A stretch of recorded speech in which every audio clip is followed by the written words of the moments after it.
Assalamualaikum warahmatullahi wabarakatuh.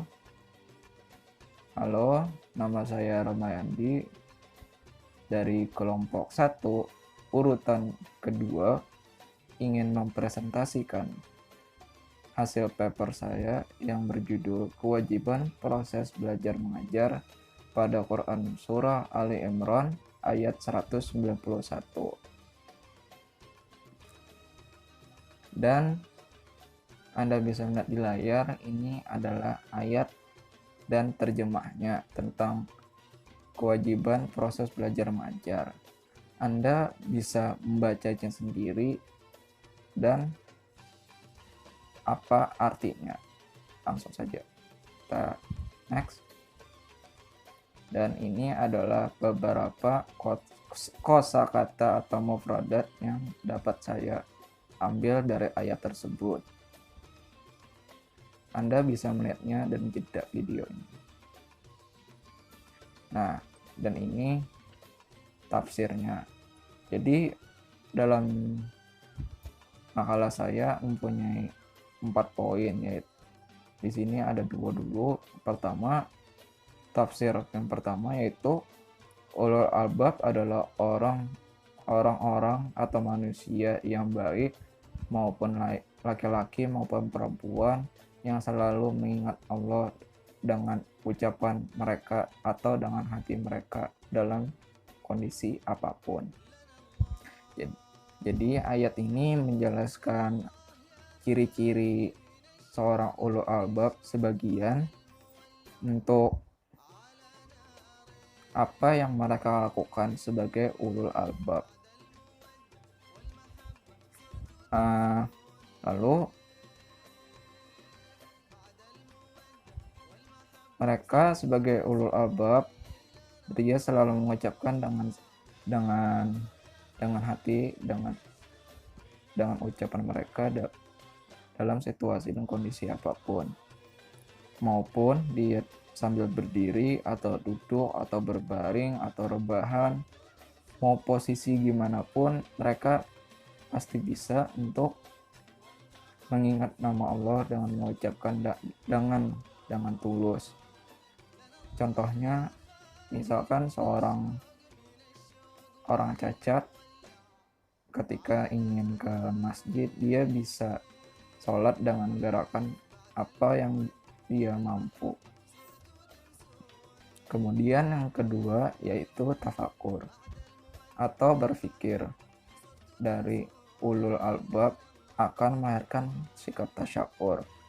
Pada ayat ini yang berbunyi tafakur atau yang memiliki arti berpikir, mempelajari tentang ayat-ayat Allah Subhanahu wa Ta'ala yang tersedia di alam semesta ini. Kemudian berpikir diubah menjadi zikir, yaitu mengingat Allah atau memikirkan Allah Subhanahu wa Ta'ala.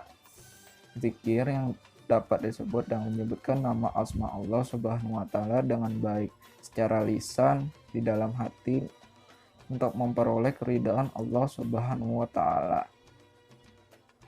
Lalu sikap hasil tafakur ini akan melahirkan sikap tasyakur yang saya sebutkan tadi. Lalu tasyakur itu merupakan sikap yang amaliyah untuk menyejahterakan umat manusia. Dan kemudian berakhir dengan aman. Selanjutnya, poin yang ketiga yaitu menurut tafsir dari mufasir yang bernama Mustafa Al-Maraghi dalam buku Tafsir Al-Maraghi menafsirkan bahwa tentang ayat ini, tatanan langit dan bumi serta keindahan perkiraan keajaiban ciptaannya dalam silih pergantian waktu siang ke waktu malam secara teratur sepanjang tahun. Mengapa? Karena sudah ada hukum alam dari alam semesta ini. Setiap planet yang ada di manapun, maupun di tata surya ini atau di luar tata surya ini, pasti akan mempunyai waktu siang dan malam. Semua planet pasti akan memutari atau mengelilingi bintang induknya. Kemudian apa pengaruhnya? Yaitu manusia pasti ada pengaruhnya, yaitu merasakan hawa panas dan ada hawa dingin. Karena itu misalkan pada siang pasti manusia seperti kita akan merasakan panas, dan malam akan merasakan ada hawa dingin. Silih yang pengaruhnya siang malam kepada tubuh manusia dan mereka cara berpikirnya karena pengaruh panas matahari kan, dinginnya malam, dan pengaruh ada dunia flora dan fauna lainnya, yang sebagai merupakan bukti dari menunjukkan keesaan Allah Subhanahu wa Ta'ala dan menunjukkan kekuasaannya juga. Poin keempat yaitu yang terakhir, yaitu kata Subhanaka yang terjemahan sebagai Maha Suci Engkau atau Maha Suci Allah Subhanahu wa Ta'ala atas permohonan terpelihara dari siksa neraka, mengajarkan bagaimana seharusnya bermohon atau meminta ampun kepada Allah Subhanahu wa Ta'ala. Maksud ayat di sini ditafsirkan dari buku, setiap manusia yang ada di dunia ini pasti akan memohon ampun kepada Allah Subhanahu wa Ta'ala dan juga mengajarkan bagaimana atau memberitahu bagaimana siksa api neraka itu yang sangat pedih. Yang selanjutnya yaitu tentang implikasi ayat terhadap pendidikan. Di sini saya menemukan 3 implikasi ayat terhadap pendidikan terhadap Quran Surah Ali Imran ayat 191. Yang pertama yaitu ilmu yang membahas pergerakan bumi dan adanya siang dan malam. Sebagaimana yang tercantum pada Quran Surah Ali Imran ayat 191, Allah Subhanahu wa Ta'ala yang berfirman, yang artinya sesungguhnya dalam penciptaan langit dan bumi, yaitu merupakan ihwal ketinggian dan kekuasaan langit, indah kerendahan dan ketebalan bumi, serta tanda pergerakan maupun diam lanya lautan, hutan pepohonan, barang tambang, serta berjenis makanan atau minuman, warna dan bauan yang bermanfaat. Karena setiap yang ada di bumi maupun benda-benda hidup seperti bumi, seperti pohon, pasti ada setiap pergerakan. Contohnya seperti pohon akan tumbuh mulai dari kecil hingga yang besar.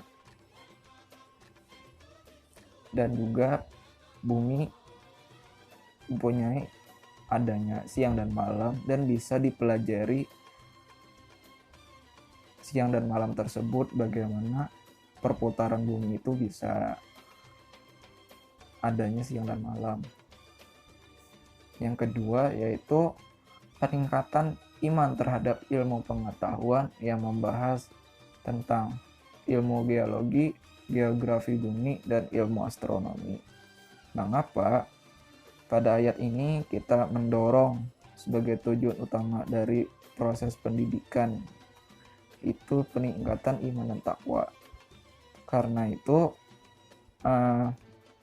hal ini, ilmu pengetahuan di alam semesta ini hanya bisa terarah kepada cabang ilmu pendidikan seperti ilmu kajian yang sudah saya sebutkan tadi, seperti geologi, geografi bumi, dan ilmu astronomi. Geologi kita bisa menjelaskan apa saja penelitian terhadap benda-benda mati atau yang tidak bernyawa, seperti batu bara, karet, kayu, ataupun cara penggunaannya. Yang kedua itu geografi bumi, yaitu untuk penjelasan yang ada di planet bumi ini, seperti bagaimana pergerakan lava dalam magma bumi, bagaimana gunung api meletus, bagaimana gempa bumi itu bisa terjadi, apapun tsunami itu bagaimana bisa terjadi, dan lainnya. Yang ketiga yaitu ilmu astronomi. Dalam hasil penelitian ilmu astronomi pasti akan banyak menemukan apa saja yang ada di alam semesta ini, seperti penemuan planet baru, asteroid, ada proses gerhananya matahari ataupun gerhana bulan atau transit planet Venus atau Merkurius, dan juga adanya komet melewati planet bumi. Dan yang ketiga, yang terakhir, yaitu adanya beberapa macam metode pendidikan, seperti metode pendidikan metode ceramah, metode kisah, atau metode pembiasan. Pada ayat ini juga menunjukkan metode pendidikan tadi yang saya sebutkan, karena seorang ulul albab yang membiasakan mengamati kejadian alam agar memperoleh pelajaran dari pergantian siang dan malam.